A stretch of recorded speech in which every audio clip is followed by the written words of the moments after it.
யாழ்ப்பாணத்தில் ஒருவர் அடித்து கொலை. யாழ்ப்பாணம் கோப்பாய் பிரிவுக்குட்பட்ட பகுதியில் இன்று ஒருவர் அடித்துக் கொல்லப்பட்டுள்ளார். இவ்வாறு உயிரிழந்தவர் கோப்பாய் ஆசிரியர் கலாசாலை வீதியில் வசிக்கும் 59 வயதுடையவர் என்று தெரிவிக்கப்பட்டுள்ளது. போக்குவரத்து பாதை தொடர்பாக ஏற்பட்ட வாய் தர்க்கம் பின்னர் கைகலப்பாக மாறியுள்ளது. இதன்போது மேற்கொள்ளப்பட்ட தாக்குதலில் குறித்த நபர் மண்வெட்டியால் தாக்கப்பட்டு சம்பவ இடத்திலேயே உயிரிழந்துள்ளார் என்று போலீசாருக்கு தகவல் வழங்கப்பட்டுள்ளது.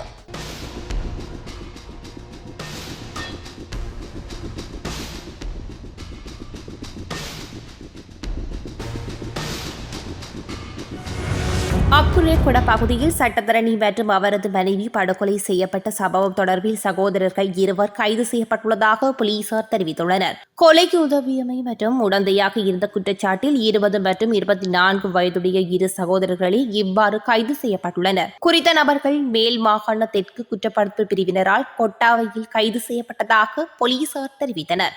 இதன்போது அவர்களால் பயன்படுத்தப்பட்டதாக கருதப்படும் கார் ஒன்றும் போலீசாரால் கைப்பற்றப்பட்டுள்ளது.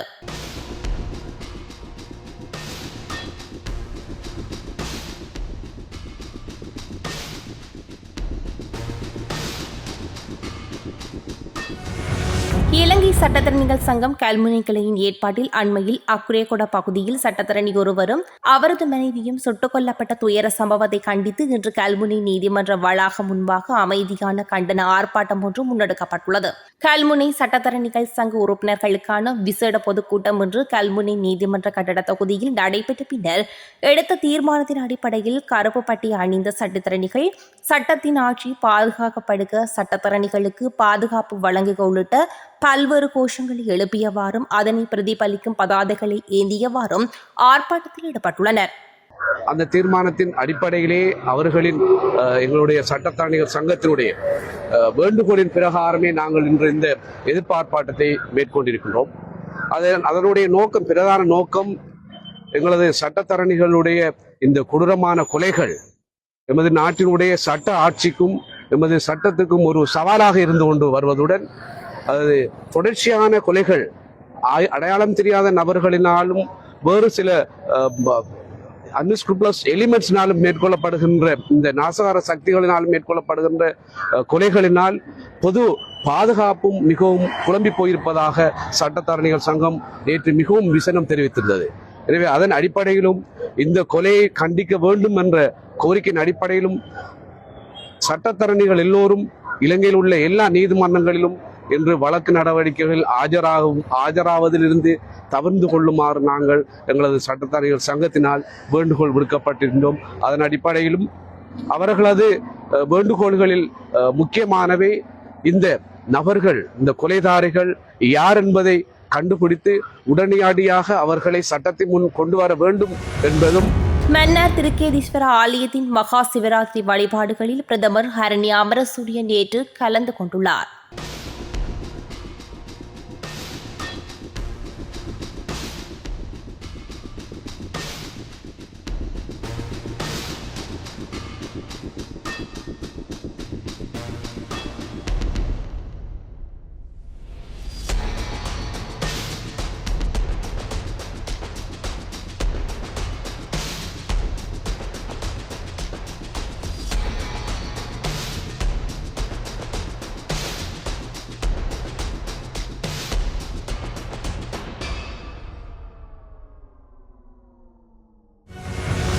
ஸ்போர்ட்ஸ் வழக்கு முடிய நாங்கள் போய் அந்த நேரம் நாங்கள் ஆட்சிக்கு வந்துடும் பயப்படாதோ, அந்த நேரம் நான் திருப்பி தரேன் சொல்லலாத என்ன இது அவையாலையும் தீர்மானிக்கலாது.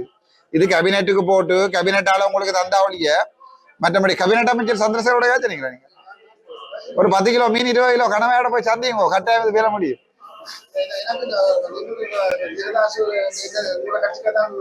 இல்ல நான் இது என்னடைய சட்டத்துல வழக்கிருக்கை கொண்டு போடுவேன், நான் பாருங்க, அது பிரச்சனை இல்லை. ஆனா வழக்கிருக்கைகள்ல நாங்கள் ஒன்றுமே செய்யலாம். இப்ப பார்லிமெண்ட்லயும் கதைக்கலாம். ஆனா பார்லிமெண்ட்ல கதைக்கிறேன். ஆனா கேபினெட் மினிஸ்டர் இவர் விரும்பினா மட்டும்தான் தரலாம். யார் தரணும்? சந்திரசேகர் விரும்பினா அதை கேபினெட்ல ஒரு பத்திரமா போட்டு மக்களுடைய நன்மைக்காண்டி என்று சொல்லி கேபினெட் அப்ரூவல் எடுத்து தரலாம் அரசாங்கத்தால. அரசாங்க அதிபர் சம்பந்தமா தீர்மானிக்கலாம். அரசாங்க அதிபருக்கும் தீர்மானிக்கிற அதிகாரம் இருக்கு. மீண்டும் இந்தியாவுக்கு பறக்கும் ஜனாதிபதி என்ற சர்வதேச மாநாட்டில் உரையாற்ற அழைப்பு. இந்திய பிரதமர் நரேந்திர மோடியின் விசேட அழைப்பை ஏற்று AI இம்பெக்ட் சப்மிட் 2026 சர்வதேச மாநாட்டில் பங்கேற்பதற்காக ஜனாதிபதி அன்றகுமார திசாநாயக்க நாளை செவ்வாய்க்கிழமை மாலை இந்தியாவுக்கு விஜயம் மேற்கொள்ள உள்ளார். செயற்கை நுண்ணறிவை மனித குலத்தின் நன்மைக்காகவும் பொறுப்புணர்வுடனும் பயன்படுத்துவதை நோக்கமாக கொண்டு இந்திய பிரதமரின் தலைமையில் இந்த மாநாடு ஏற்பாடு செய்யப்பட்டுள்ளது. 5 நாட்கள் நடைபெறவுள்ள இம்மாநாட்டில் ஜனாதிபதி அன்றகுமார திசாநாயக்க எதிர்வரும் 19ஆம் தேதி விசேட உரையாற்ற உள்ளார்.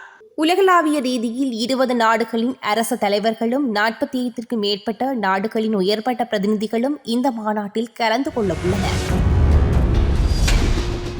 யாழ்ப்பாணம் மருதனாம்படத்தில் விபத்து, மோட்டார் சைக்கிள்கள் சேதம். யாழ்ப்பாணம் KK வீதியில் மருதனாம்பட பகுதியில் இன்று இடம்பெற்ற விபத்தில் பல வாகனங்களும் ஒரு பழக்கடையும் கடுமையாக சேதமடைந்துள்ளன. சாலையோரத்தில் அமைந்திருந்த பழக்கடை கடுமையாக சேதமடைந்ததாக கூறப்படுகின்றது. 2 மோட்டார் சைக்கிள்கள் மற்றும் சேல்ஸ் வாகனம் மோதி குறித்த விபத்து இடம்பெற்றுள்ளதாக தெரிவிக்கப்படுகின்றது.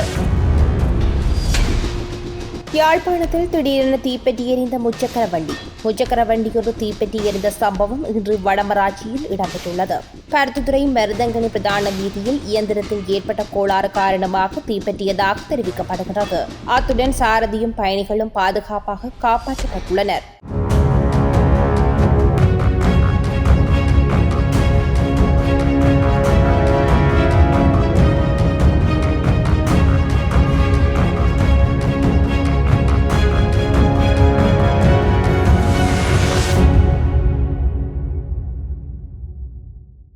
கிளிநொச்சியில் இருந்து கட்சி ஆதரவாளர்கள் சிலர் வந்து எங்களோடு ஒரு சம்பாஷணை நடத்தியிருக்கிறார்கள். எங்களுக்கு ஒரு மகஜர் தந்திருக்கிறார்கள். அதிலே கௌரவ பாராளுமன்ற உறுப்பினர் திரு ஸ்ரீதரன் அவர்களை பாராளுமன்ற குழு தலை சம்பந்தமாக அவர்கள் கேள்விகள் கேட்டிருக்கிறார்கள். நீண்ட நேரம் அவர்களோடு உரையாடி அதற்கான விளக்கங்களை அவர்கள் கரிசனையோடு வந்து கேட்ட காரணத்தினாலே அதற்கான விளக்கங்களை நாங்கள் அவர்களுக்கு சொல்லியிருக்கிறோம். இதை பகிரங்க வழியிலே நாங்கள் சொல்வதில்லை என்றால் உட்கட்சி விவகாரம். ஆனாலும் எங்களுடைய கட்சி மக்களுக்கான கட்சி. மக்கள் கரிசனையோடு இந்த கேள்விகளை கேட்டால் நாங்கள் அவர்களுக்கு பதில் சொல்ல கடமைப்பட்டவர்கள். அந்த ரீதியிலே இந்த விடயங்கள் எப்படியாக நடந்தது, இது ஒரு வருட காலமாக நிகழ்ந்து கொண்டிருக்கிற சில விடயங்கள் திரு ஸ்ரீதரன் அவர்களுக்கு கட்சி பல தடவைகளிலே ஆலோசனை கொடுத்திருக்கிறது. அதன் பிறகுதான் இறுதியிலேயும் ஒரு அறிவுரையாக அவருக்கு சொல்லப்பட்டதை அவர் செய்யாத காரணத்தினாலே அந்த பதவிக்கு அவரை நியமித்த எங்களுடைய அரசியல் குழு தற்காலிகமாக அவரை அந்த பதவியிலிருந்து விலக்கி இருக்கிறது. தற்காலிகமாக கௌரவ சாணக்கியன் ராசமாணிக்கம் அந்த பதவியை பொறுப்பேற்பார். ஏனென்றால் அந்த பதவிக்குரிய கர்மங்களை பொறுப்புகளை இதுகால வரைக்கும் நிறைவேற்றியவரும் அவர்தான். அதுவும் ஏற்கனவே அரசியல் குழுவிலே எடுக்கப்பட்ட ஒரு தீர்மானம். ஆகையினாலே இந்த தற்காலிக ஏற்பாடு செய்வதற்கு ஏன் நேர்ந்தது என்ற விளக்கத்தை அவர்கள் கரிசனையோடு வந்து கேட்ட காரணத்தினாலே அவர்களுக்கு நாங்கள் சொல்லியிருக்கிறோம். அதை பகிரங்க வழியிலே நான் இப்பொழுது சொல்வதற்கு தயாரில்லை.